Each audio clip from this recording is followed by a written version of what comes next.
Hello guys, स्वागत है आपका मेरे यूट्यूब चैनल एग्जाम टाइम्स में। मैं आपके प्रकाश आपके लिए लेके आया हूँ day ready third semester chapter number 13 समांतर माध्य। ठीक है, तो ये देखा जाए ना तो समांतर माध्य है हमारे सेमेस्टर नंबर 1, 2, 3, 4 टेट हो गया, सी टेट हो गया, कोई भी आपका एंट्रेंस एग्जाम हो गया तो वहाँ पर आपको ये आना ही आना है, एक क्वेश्चन आना ही आना है हर जगह।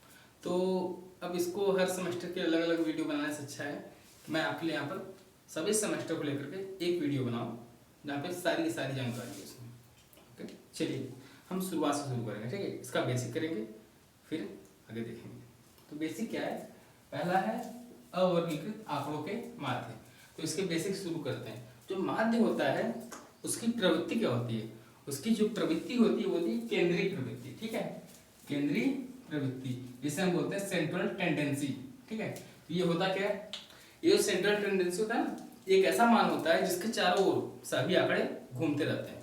ठीक है, तो ये क्या होता है, सभी पदों की प्रवृत्ति एक ही मान की ओर होती है। जो सभी आंकड़े होंगे, चाहे वो 1000 हो, चाहे 100 हो, चाहे 10 हो, उनकी जो प्रवृत्ति होगी वो एक ही आंकड़े के चारों ओर घूमेगी।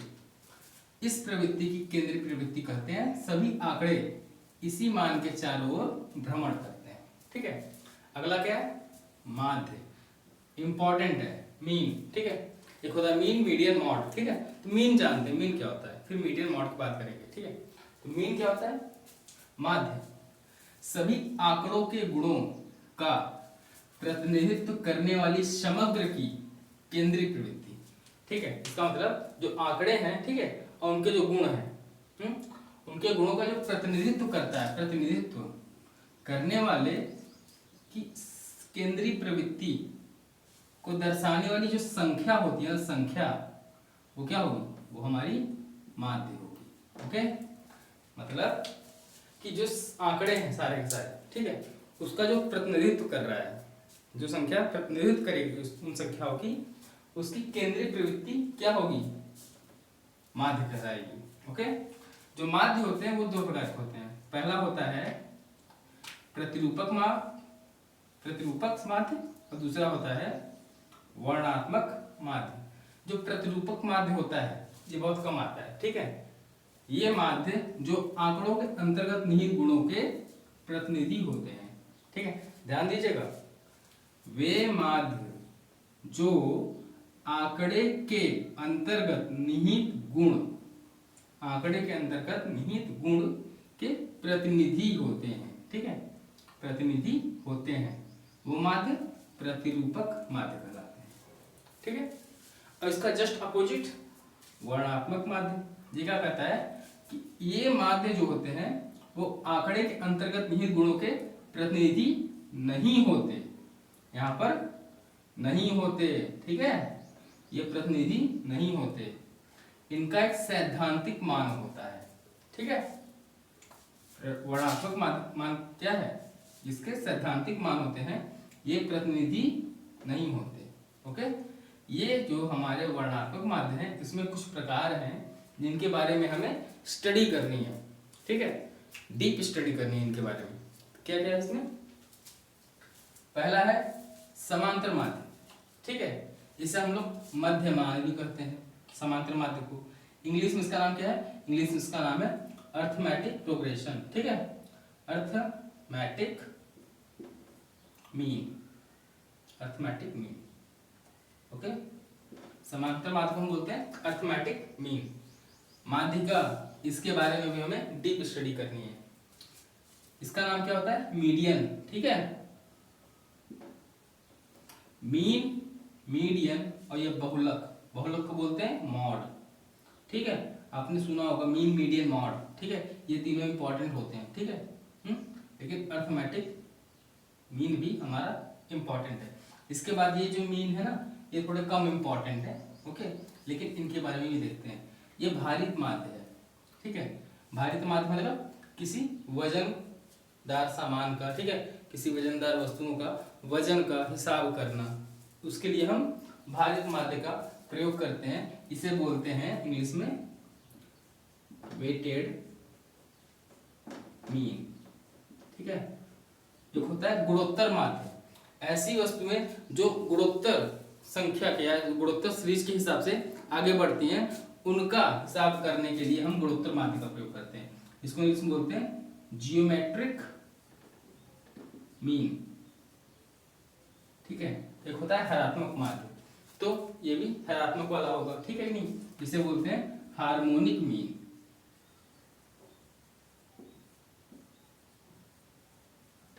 ये थोड़ा लंबा जाएगा, इसमें हम बेसिक की बात करेंगे। ठीक है, अब हम स्टार्ट करेंगे समांतर माध्य की बेसिक से। ठीक है, फिर बात करेंगे माध्यिका के बारे में, फिर बात करेंगे बहुलक के बारे में। तो ये जो है ना मीन, मीडियन, मॉड और अरिथमेटिक मीन, ये 4 टॉपिक हमारे लिए बहुत इंपॉर्टेंट है। अगर आप इन्हें समझ जाएंगे तो इस चैप्टर पूरा समझ जाएंगे। तो बने रहिए, चलते हैं आगे। समांतर माध्य निकालने के लिए 2 तरीका है। पहला तरीका, जब बारंबारता दी गई हो। ठीक है, देखिए समांतर माध्य की गणना करने का 2 तरीका है। एक है जब बारंबारता दी गई हो, एक है बारंबारता जब नहीं दी गई हो। तो जब बारंबारता यहाँ पे नहीं है, जब बारंबारता नहीं है तो उसके लिए सिंपल फॉर्मूला है क्या? यदि पदों का समूह x1, x2, x3, x4, xn है, ठीक है, और पदों की संख्या कितनी है? n है, तो फॉर्मूला क्या रहेगा? समांतर माध्य का फॉर्मूला सभी संख्याओं को जोड़ लेंगे और जो पदों की संख्या होगी उससे हम भाग दे देंगे। ठीक है, इसका मतलब है कि x1 से xn sigma i is 1 to n xi, जो i है 1 से लेकर n तक है। ठीक है, और ये पदों की संख्या n, तो ये हमारा फॉर्मूला बन जाता है। ठीक है, कब? जब बारंबारता नहीं होगी तब। तो ये सिंपल क्या है? समांतर माध्य। ठीक है, तो इस पे क्वेश्चन देख लेते हैं। ठीक है, क्वेश्चन क्या है कि कक्षा 6 के 10 शिक्षार्थी हैं, ठीक है, उनके जो भार हैं किलोग्राम में है, क्रमशः कुछ इस तरीके से हैं, तो उनके भार का क्या निकालना है? समांतर माध्य। तो ये सिंपल तरीका है, ठीक है नहीं, यहाँ पे बारंबारता नहीं है, कोई कैलकुलेशन नहीं है, डायरेक्ट फॉर्मूला लगाएंगे, आंसर करेंगे, करते हैं। ठीक है, सॉल्यूशन क्या हो जाएगा? समांतर माध्य कुल पदों के योग और xi अपॉन पदों की संख्या n। ठीक है, तो पदों का योग कितना हो जाएगा? कितना है? 57 plus 43 plus 41 plus 39 plus 53 plus 49 46 45 49 46 45 41 41। कितने से छात्र हो गए? 1 2 3 4 5 6 7 8 9, कुछ छूटा है। 57 43 41 39 53 49 46 45 41। 4 3 2 5 9 है, चलो 9 ले लेते हैं। ठीक है, 9 है भाई, 10 नहीं है, 9 है। चलिए, तो 9 से छाती हो गए हमारे पास। ठीक है, अब क्या करेंगे? इन सबको जोड़ेंगे और 9 से भाग दे देंगे, जो आंसर आएगा वो हमारा समांतर माध्य होगा। जोड़ लीजिए आप, 3 3 6 7 7 और 9 16 17 18 19 19 1 20 28 28 6 28 6 34 34 35 5 40 का 0। ठीक है, 0 हाँ से 4 5 4 9 9 4 13 13 4 13 3 16 16 5 21 21 4 21 4 25 25 4 29 29 4 और 8 37 37 4 41 410/9। तो 410/9 आ गया। अब इसमें 9 का भाग दे दीजिए। ठीक है, तो 9 चौक 36 9 चौक 36 36 36 360। ठीक है, तो 40 हो गया और इधर क्या बचा? 60 70 9 7 63 9 7 63 बचा फिर 7.7 7 7 7, यही चलता है। ठीक है नहीं, तो ये क्या हो गया? 0.78। ये हो गया हमारा समांतर माध्य। तो ये है सिंपल तरीका निकालने का। कब? जब बारंबारता नहीं दी गई है। अब हम बात करेंगे जब बारंबारता दी गई है, तो इसमें क्या होगा? 2 तरीके होंगे बारंबारता जब दी गई है। पहला एक नॉर्मल तरीका और दूसरा होगा हम विचलन मानेंगे, डेविएशन। ठीक है। और इनमें भी दो तरीके होते हैं, एक सतत होता है, एक असतत। सतत का मतलब है कंटिन्यूअसली, जिसमें वर्ग अंतराल दिया रहेगा, और असतत जिसमें वर्ग अंतराल नहीं दिया रहेगा, जिसमें मध्यमान दिया रहेगा। ठीक है, तो जो हमारा सतत होगा, सतत, ठीक है, हाँ, सतत में क्या होगा, वर्ग अंतराल रहेगा, और असतत में रहेगा मध्यमान। ठीक है, मध्यमान। अब इसमें क्या रहेगा, असतत में हम मध्यमान निकालेंगे, मध्यमान कितना होगा इसका, 5 हो जाएगा ना। तो जो सतत होता है इसको बोलते हैं कंटिन्यूअसली। ठीक है, कंटिन्यूअसली। और असतत डिस्क्रीट होता है, ठीक है कि नहीं, डिस्क्रीट। तो असतत में क्या होता है, मध्यमान दिया रहेगा, और सतत में हमें वर्ग अंतराल दिया रहेगा। ठीक है, तो इन दोनों तरीके से हम निकाल सकते हैं वर्ग अंतराल। ठीक है, जब बारंबारता दी हो तो हम यहाँ से समांतर माध्य निकालेंगे। लेकिन अब इसमें भी एक तरीका और होता है जिसमें हम डेविएशन मानते हैं। ठीक है, तो अगर आप कुछ पढ़ना है, अच्छे से पढ़ना है, तो आप मेरा पूरा वीडियो चेक करिए। ठीक है, चलिए आगे चलते हैं। अब यहाँ पर समांतर माध्य जो है वो 2-3 तरीके से निकाला जाता है। ये दूसरा तरीका है, समांतर माध्य 2-3 तरीके से निकालते हैं। ठीक है, तो पहला होता है नॉर्मल समांतर माध्य, जो बता दिया आपको। दूसरा है असतत श्रेणी। ठीक है, असतत श्रेणी का समांतर माध्य। असतत श्रेणी क्या होता है, डिस्क्रीट सीरीज। ठीक है, डिस्क्रीट सीरीज क्या होता है, जैसे देखो 20, 25, 30, 35, 40, 45, इसमें कोई वर्ग अंतराल नहीं है ना, कोई वर्ग अंतराल नहीं है। अगर वर्ग अंतराल होता तो उसमें क्या करते, पहले मध्यमान निकालते वर्ग अंतराल का, उसके बाद आगे काम करते। ये जो वर्ग अंतराल वाला है ना, उसको आगे पढ़ेंगे। ये क्या है, डिस्क्रीट सीरीज, असतत श्रेणी का समांतर माध्य। यहाँ पे क्या है, खंडित या विच्छिन्न श्रेणी पद मूल्य खंडित क्रम में होते हैं। ठीक है, मतलब ये कोई खंडित क्रम में होते हैं। ठीक है, तथा उनकी आवृत्ति दी होती है, और ये उनकी फ्रीक्वेंसी होगी। ओके, चलिए देखते हैं इसकी प्रक्रिया क्या है, इसको निकालने की प्रक्रिया क्या है। प्रत्येक पद के मूल्य x, ठीक है, प्रत्येक पद का मूल्य x तथा उसकी आवृत्ति f, ये उसकी आवृत्ति f से गुणा करके fx निकालते हैं। अब इन दोनों का गुणा करेंगे तो क्या मिलेगा, fx।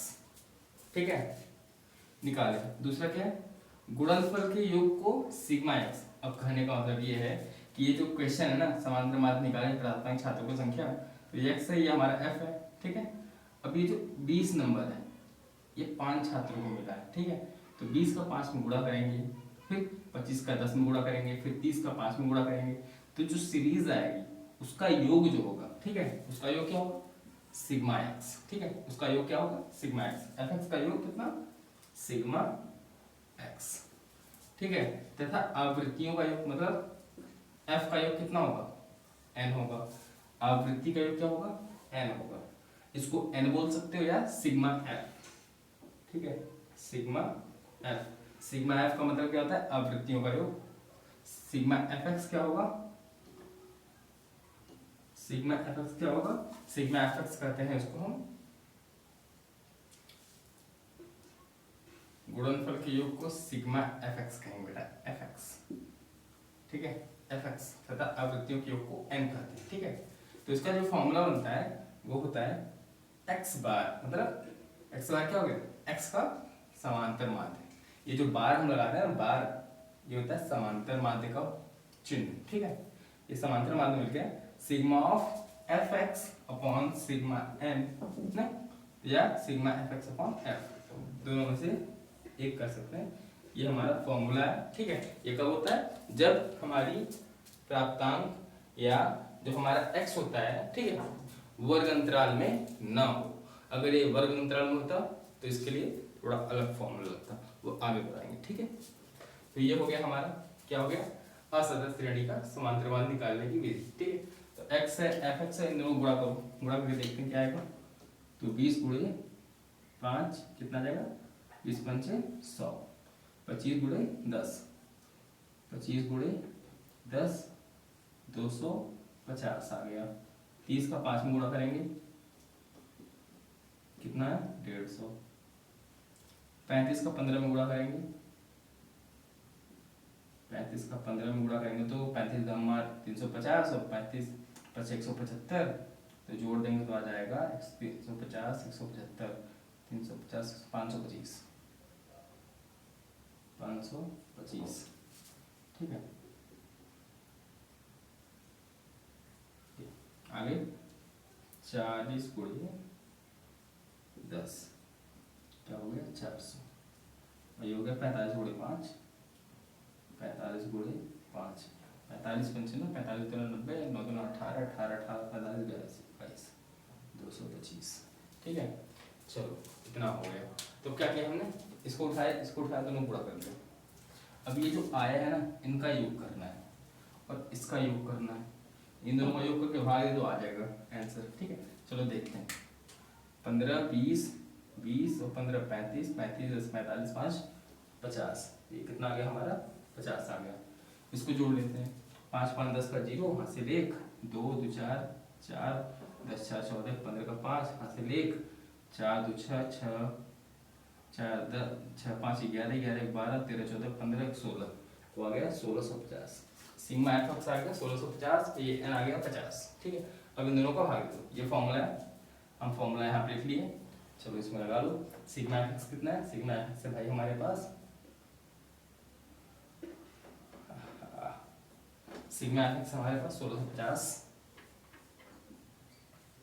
और ये है 50, दोनों को भाग दे दिया भैया, कितना आ जाएगा 5 3 आई 15 का 3 आ गया और 15 ये 35 आ गया ना, हाँ 3 × 15 3 × 35, आंसर कितना आ गया हमारा 33। ये हो गया हमारा समांतर माध्य, ओके। तो समांतर माध्य होगा। अब चलो हम चलते हैं सतत समांतर माध्य के लिए, ठीक है।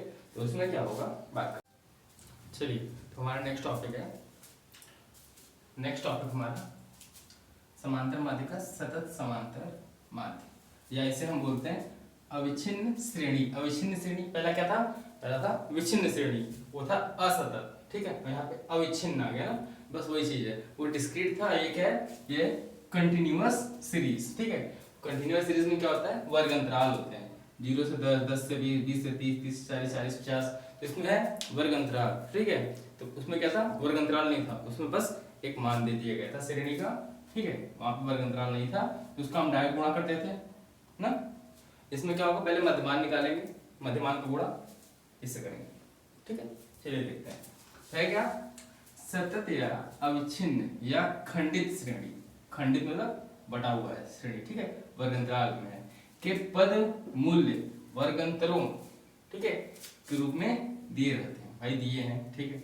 इसको निकालने की प्रक्रिया क्या है, प्रोसेस क्या है, हाँ, इस समांतर माध्य को निकालने का, प्रत्येक वर्गांतर का मध्यमान निकालें x, तो भैया ये वर्ग अंतराल है प्रत्येक का, इसका क्या निकालेंगे मध्यमान, चलो निकालते हैं।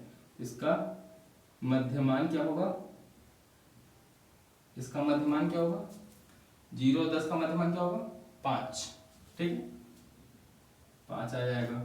10 और 20 का मध्यमान क्या होगा 15 आएगा, ठीक है। 20 30 का 25, ठीक है। 30 40 का 35, 40 50 का 45, समझ आया, हाँ ऐसे ही, ठीक है।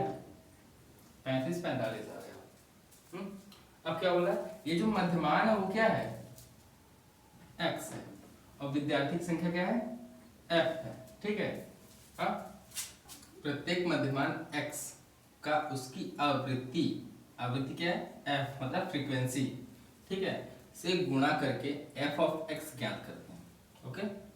f ऑफ x दोनों को गुणा करेंगे क्या मिलेगा f बाय x ना, तो f और x ज्ञात करेंगे, fx क्या हो जाएगा हमारा यहाँ पे, fx निकलेगा ना, fx क्या होगा 13 × 5 13 × 5 17 × 15 12 × 25 5 × 35 और 3 × 45, ओके। चलो फिर क्या है उसका योग fx, तो भाई ये जो आएगा मान, ठीक है, इसका योग होगा वो क्या होगा sigma f of x, okay, इतना मिल गया। चलिए, और इसका योग क्या होगा, इसका योग होगा सिग्मा x, या इसे हम बोलते हैं n, ठीक है, दोनों नाम बोल सकते हो, ओके, विद्यार्थियों की संख्या कितनी हो जाएगी, विद्यार्थी की संख्या हमारी क्या हो जाएगी, नहीं नहीं नहीं नहीं नहीं नहीं नहीं नहीं नहीं नहीं नहीं, सिग्मा ये n जो होता है और सिग्मा f ये बराबर होते हैं बाबा, ध्यान देना, मुझसे थोड़ी मिस्टेक हो गई, ठीक है। और यहाँ पे क्या होना चाहिए, ये होना चाहिए सिग्मा f। तो इसका फॉर्मूला क्या हो जाएगा, समांतर माध्य का फॉर्मूला x का समांतर माध्य बराबर sigma fx upon n, sigma fx upon f, n या f कुछ भी रख सकते हैं नीचे, ठीक है। ओके, तो इसका मतलब ये है कि दोनों में सतत और असतत में कोई डिफरेंस नहीं है, बस एक छोटा सा डिफरेंस क्या है कि जो असतत श्रेणी होती है, ठीक है, असतत उसमें वर्ग अंतराल होता है, उसका मध्यमान निकालना पड़ेगा, ठीक है, फिर गुणा करेंगे। और असतत में क्या होता है भाई, उसमें मध्यमान दिया रहता है, ये वर्ग अंतराल नहीं देगा, ये देगा मध्यमान दिया रहेगा, आप मध्यमान का गुणा x में करेंगे, निकाल लेंगे डायरेक्ट, बस यही दो छोटे से चेंज होते हैं, बस एक लाइन ये मध्यमान आपको निकालना पड़ता है सतत में, ठीक है। निकाल के देखते हैं, 13 बचे 65, 15 का 17 में करेंगे क्या होगा, 15 में 225 और 15 दूना 30, तो आ गया 255, 25 का 12 गुणा करेंगे, 25 दूना 150 और 25 दूना 50, मतलब 25 ग्राम में हो जाएगा भैया 300, 35 पंचे, ठीक है, 3 पंचे 15 और 5 पंचे 25, 175, 45 दिया ना, 4 दिया 12, 5 दिया 15, 135। चलो इतना मिल गया, अब जोड़ लेते हैं, इसको जोड़ने की जरूरत नहीं है, मध्यमान जोड़ने की जरूरत नहीं है, इसको जोड़ते हैं, 13 17 कितना होगा, 10 20 30, 30 30 30 10 40 40 10 50, ये 50 आया, 50 आ गया, इसको जोड़ लेते हैं, 5 5 10 10 20 का जीरो हासिल, 2 7 3 10 10 5 15 15 15 15 6 15 6 21 22 23 का 3 7 3 10 10 5 15 15 15 6 21 21 21 22 23, ठीक है, 2 2 4 4 3 7 7 8 1 9, 930 आ गया बेटा। कुछ गलत आ रहा है क्या यार, कुछ गलत आ रहा है क्या, नहीं गलत तो नहीं आना चाहिए, सही आ रहा है, ठीक है। चलो अब इसको सॉल्व करते हैं, 930 ये है, चलो इसको सॉल्व करते हैं, तो क्या होगा, फॉर्मूला लिखेंगे, उसके बाद इतना करने के बाद हम फॉर्मूला लिखेंगे, फॉर्मूला लिखने के बाद वैल्यू पुट करेंगे, वैल्यू पुट कर लीजिए, सिग्मा एफ कितना है हमारे पास, ये है 930 और ये कितना है 50, काट दो भैया, कितना आया, ये आ गया 93/5, 93/5 हमारा आंसर। कितना सिंपल है कि नहीं, ये बहुत सिंपल है यार, इतना क्या चाहिए, मतलब चाहिए क्या इसमें, क्या चाहिए इसका बताओ, 93/5 आ गया भाई, सॉल्व हो गया। चलिए नेक्स्ट टॉपिक हमारा सबसे इम्पोर्टेंट टॉपिक है, ये क्या कहता है, कल्पित माध्य, ठीक है, या लघु माध्य, ठीक है, इसे इंग्लिश में बोलते हैं शॉर्टकट और अज्यूम्ड, मतलब हम एक अज्यूम कर लेंगे माध्य, ठीक है कि नहीं, यहाँ पे माध्य नहीं दिया जाएगा, इसको हम अज्यूम करेंगे कि एक माध्य हमने अज्यूम कर लिया, उसी के टैली करके आगे हम वर्क करेंगे। चलिए देखते हैं है क्या कल्पित माध्य, इसमें किसी संख्या को कल्पित माध्य मान लेते हैं तथा मध्यमान से विचलन मतलब डेविएशन डी, ठीक है, निकालते हैं, यह विचलन पॉजिटिव मतलब धनात्मक या ऋणात्मक दोनों प्रकार का है, ठीक है, जो विचलन होगा वो पॉजिटिव हो सकता है और निगेटिव हो सकता है या दोनों हो सकता है, ठीक है। चलिए जो कल्पित माध्य है पहले हम असतत देखेंगे, मतलब डिस्क्रीट, ठीक है, अभी हम डिस्क्रीट देखेंगे, वर्ग अंतराल का नहीं देखेंगे, ठीक है, अभी हम देखेंगे डिस्क्रीट। तो इसमें क्या होगा, सबसे पहले कल्पित माध्य ए मान लेते हैं, तो देखिए क्वेश्चन है समांतर माध्य ज्ञात करना है इसमें, ठीक है, हमें पदों का मूल्य दिया हुआ है, तो ये हमारा x है पदों का मूल्य, ठीक है। तो इसमें हम एक a मानेंगे, क्या मान लें a, तो a हमने मान लिया, चलो ये a हो गया हमारा 6, ठीक है। तो हमने a मान लिया 6, तो a यहाँ पर हम लिख देंगे a बराबर 6, d डेविएशन है ना। फिर क्या करेंगे, विचलन निकालेंगे, d बराबर x माइनस a, तो ये d क्या है हमारा यहाँ पर, विचलन क्या होगा यहाँ पर, d बराबर x माइनस a। x क्या है, x हमारा 4 5 6 7 8 है, x की वैल्यू ये सारी है, और a मैंने एक कल्पित माध्य 6 मान लिया, ठीक है। जब मैंने 6 मान लिया कल्पित माध्य a को, ठीक है, तो अब क्या करेंगे, d बराबर x माइनस a फॉर्मूला लगाते हैं। x कितना है 4 में से 6 घटाएंगे कितना आएगा, -2 आएगा। फिर 5 में से जब 6 घटाएंगे कितना आएगा, -1। 6 में 6 घटाएंगे तो ये देखिए x बराबर 6 और a बराबर 6, ठीक है, कितना आ गया 0। x बराबर 7 और a बराबर 6, तो x माइनस a है ना, तो 6 माइनस 7 माइनस 6 करेंगे तो कितना आएगा, 1 आएगा। फिर 8 में से 6 घटाएंगे तो 2 आएगा। तो ये क्या मिल गया हमें, विचलन, ठीक है। हिंदी में से हम बोलेंगे विचलन, इंग्लिश में हम बोलेंगे डेविएशन, d, ठीक है। ये कब निकालेंगे, जब हमारे पास x दिया हो और कोई माध्य न दिया हो, एक हम कल्पित माध्य मान लेंगे, ठीक है, एक हम कल्पित माध्य मानेंगे, ओके। चलिए फिर क्या होगा, जब हम d निकाल लिए तो प्रत्येक विचलन मतलब प्रत्येक d डेविएशन का आवृत्ति f, आवृत्ति क्या है, ये है हमारा f से गुणा करेंगे, ठीक है। तो हमें क्या मिलेगा, fd निकाल लेते हैं। तो f का हम d से गुणा करेंगे, 5 दूना 10 -10 आ गया, 8 एक का 8 -8 आ गया, 20 जीरो का 0, 10 एक का 10 और 7 दूना 14, गुणा कर लिया, fd निकाल लिया, ओके। अब क्या करेंगे, और गुणनफल का योग सिग्मा fd, इसका मतलब इसको जब जोड़ेंगे तो क्या मिलेगा, सिग्मा fd, ठीक है। इसका योग क्या होगा, सिग्मा fd, जिससे हम सिग्मा fd कहते हैं। सिग्मा fd में n से भाग देने पर, n क्या होगा, आवृत्ति होती है n, ठीक है कि नहीं, ये इसे हम सिग्मा f भी कहते हैं, दोनों कह सकते हो। जोड़ लो तो कितना हो जाएगा, 7 और 8 15 5 20 20 40 10 50 आ गई, ठीक है। तो ये हमारा फॉर्मूला है समांतर माध्य का, कब, जब हमारा a क्या है, ये है असतत कल्पित माध्य, ठीक है कि नहीं, कल्पित माध्य है a, ओके। अज्यूम्ड कर लिया हमने, एक अज्यूम्ड हम कर लिए, ठीक है नहीं, अज्यूम कर लिया गया है। तो a क्या है यहाँ पे, अज्यूम माध्य, ठीक है, ओके। चलिए अब क्या करेंगे हम, सिग्मा fd जोड़ लेते हैं।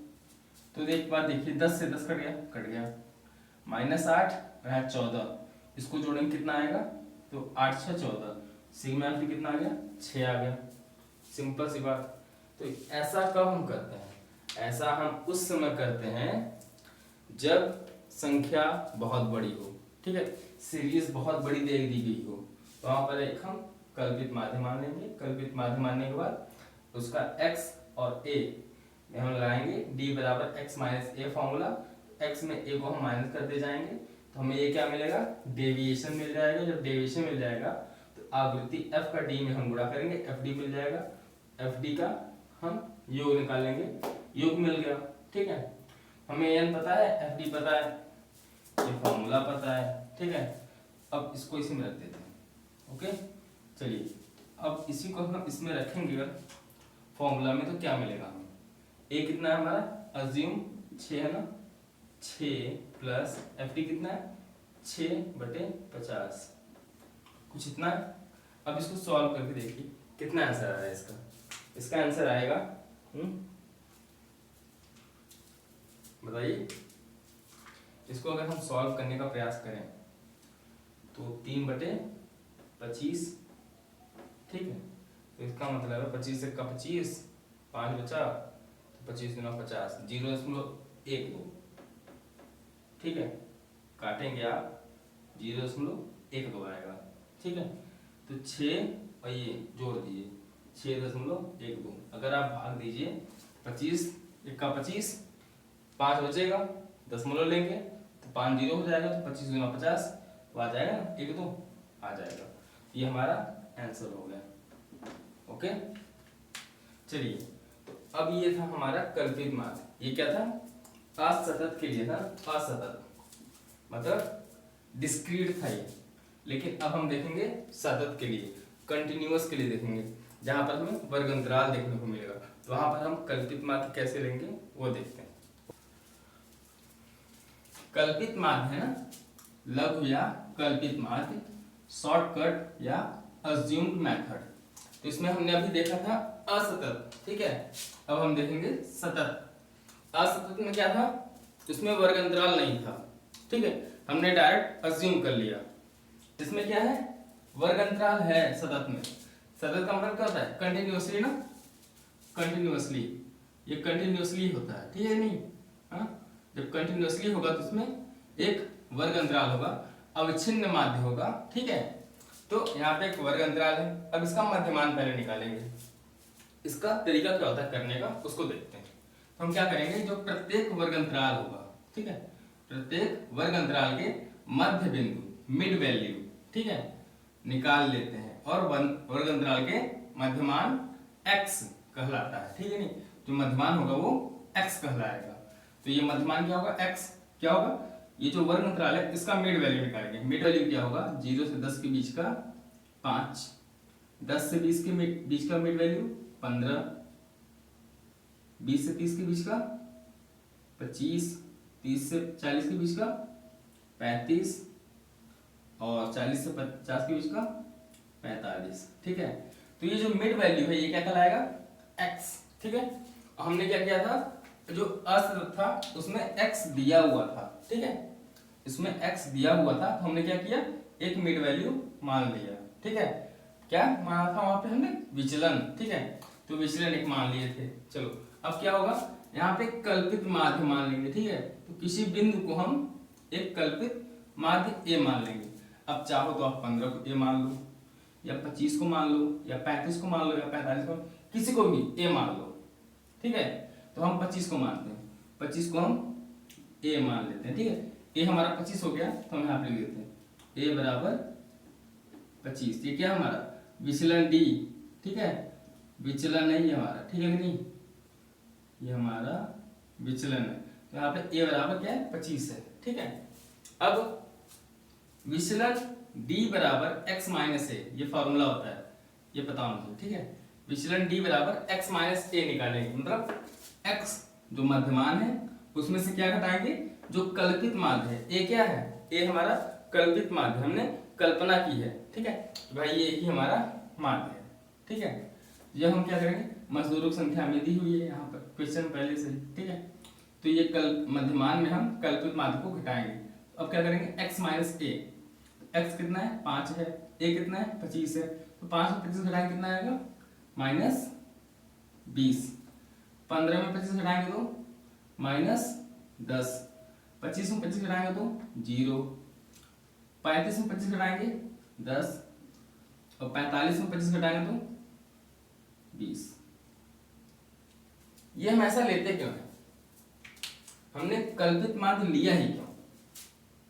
करना होता तो स्टार्टिंग में जैसे हम लोग करते थे नॉर्मल, वैसे नहीं कर सकते? करने का तो हम कर सकते हैं नॉर्मल, लेकिन हम कल्पित माध्य लेते क्यों है? क्योंकि कैलकुलेशन को हम छोटा कर सकें। यहाँ कैलकुलेशन बहुत बड़ा हो जाएगा, ठीक है, अगर हम कल्पित माध्य ना लें, ठीक है। तो हम कैलकुलेशन कैसे करेंगे? 5 का 8 में गुणा करेंगे, 15 का 12 में करेंगे, 25 का 20 में करेंगे, तो बहुत लंबा हो जाएगा गुणा, बहुत लंबा गुणा हो जाएगा। लेकिन कल्पित माध्य लेंगे तो देखो कुछ न कुछ संख्याएं कट जाती हैं, ठीक है, तो कैलकुलेशन छोटा हो जाता है। जब कैलकुलेशन छोटा होगा तो जल्दी से होगा, आसानी से होगा, गलतियां कम होंगी, ठीक है। इसलिए हम कल्पित माध्य का प्रयोग करते हैं, ठीक है। अब आगे क्या करेंगे, हमने विचलन d निकाल लिया। अब प्रत्येक विचलन को उसकी आवृत्ति, विचलन क्या है d, उसकी आवृत्ति क्या है f, ठीक है। तो विचलन d को आवृत्ति f से गुणा करेंगे तो क्या मिल जाएगा हमें मिलेगा fd, ठीक है। d को हम f से गुणा करेंगे तो fd मिलेगा। तो इसको ज्ञात कर लेंगे, फिर क्या करेंगे सिग्मा fd, ठीक है, सिग्मा fd निकालेंगे। सिग्मा fd क्या होगा, अरे ये सिग्मा fd निकाल लिए, मतलब f है ये हमारा, ठीक है, ये हमारा f को हम जब d से गुणा करेंगे तो fd मिलेगा, फिर fd का योग निकालेंगे तो क्या आएगा सिग्मा fd, ठीक है। तो ये हमारा सिग्मा fd हो गया।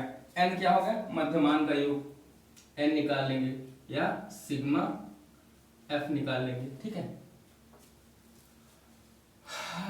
ना ना ना ना ना ना ना ना, ठीक है, n ये हो गया, इसी को हम बोलेंगे सिग्मा f, ठीक है।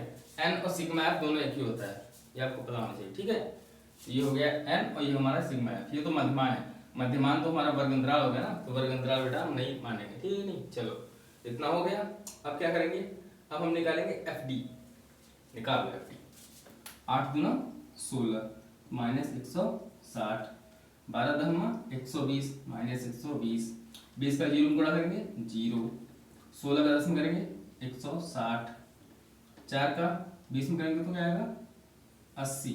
अब आप देखो 160 से 160 कट गया, कैलकुलेशन छोटा हो गया, 120 में से 80 जोड़ दो, कितना आएगा 40 आएगा, वो भी माइनस में आएगा ना, माइनस 40 आ गया। इसको जोड़ लो आप, n निकालो, 20 10 30 10 40 40 40 40,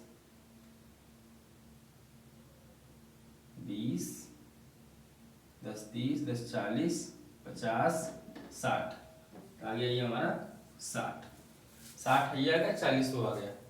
लगा दो फॉर्मूला क्या हमारा ये है विचलन का फॉर्मूला। यहाँ पे a क्या है, यहाँ पे a हमारा है विचलन, ओके। तो इसी में आप फॉर्मूला में लगाइए और आंसर निकालिए। तो चलो करते हैं, a क्या है हमारा, a हमारा है 25, a हमारा है 25, प्लस माइनस का मतलब कुछ भी हो सकता है, डेविएशन है ना, अगर हम डेविएशन में काम करें तो प्लस माइनस लेंगे, ठीक है। प्लस माइनस में कुछ भी, प्लस भी हो सकता है माइनस भी हो सकता है, कुछ भी नहीं पता, देखते हैं क्या होगा। माइनस में आया ना तो भैया हम माइनस लेंगे, इसमें माइनस लेंगे, ये क्या है माइनस में है तो माइनस लेंगे, ठीक है।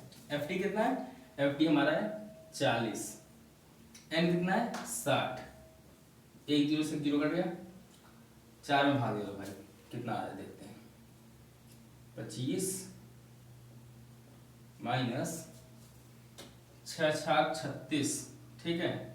तो 0.6, 4 बचा, फिर 6 6 36, फिर 0.6 बचा, फिर 6 6 36, 0.66 आता रहेगा, इसका मतलब है ना 0.66 आता ही रहेगा, कटेगा नहीं है। चलो बढ़िया है, 0.67 कर देते हैं इसको फिर हम, ओके 0.67 कर देते हैं। अब 25 में 0.67 हटाओ, कितना आएगा 24.23, ये हमारा आंसर। तो अब यहाँ पर जो हमने बताया आपको, समांतर माध्य दो तरीके से कर सकते हो, पहला नॉर्मल तरीके से, ठीक है, और दूसरा कल्पित माध्य से। नॉर्मल तरीके से क्या करोगे, वहां भी आपको मिलेगा एक सतत और एक असतत। सतत का मतलब क्या होता है, सतत का मतलब कि वहां पे आपको वर्ग अंतराल मिलेगा, असतत का मतलब वहां पे आपको वर्ग अंतराल नहीं मिलेगा, वहां पे आपको डायरेक्ट मध्यमान दे देगा, ठीक है। असतत का मतलब ये नहीं मिलेगा, आपको वर्ग अंतराल नहीं मिलेगा, डायरेक्ट मध्यमान मिलेगा। आप वहां पे दोनों तरीके से करो, कल्पित माध्य मान के कर लो या नॉर्मल तरीके से करो। नॉर्मल से करोगे कैलकुलेशन बहुत बड़ा होगा, कल्पित माध्य से करोगे कैलकुलेशन छोटा होगा और आसानी से आएगा, ठीक है। कल्पित माध्य में क्या होता है, a होता है, ठीक है, a प्लस करना पड़ता है कल्पित माध्य, और नॉर्मल कैलकुलेशन में कल्पित माध्य नहीं होगा तो वहां पे आप डायरेक्ट फॉर्मूला ले लेगा ना, fx/n, ठीक है। यहाँ पे कल्पित माध्य में fd आ जाता है, d निकालते हैं, विचलन d बराबर x माइनस a, ये निकालना पड़ता है, ठीक है। नहीं बस यही है, छोटा सा ट्रिक्स है, ज्यादा बड़ी बात नहीं है, ठीक है। दोनों तरीका वही है, दोनों से आंसर वही आएगा। बस ये है कि एक जगह विचलन मानेंगे, एक जगह विचलन नहीं मानेंगे। एक नॉर्मल तरीका है, एक स्टैंडर्ड तरीका है। स्टैंडर्ड तरीका विचलन का है, ठीक है, इसमें कैलकुलेशन कम है और नॉर्मल में कैलकुलेशन ज़्यादा है, ठीक है।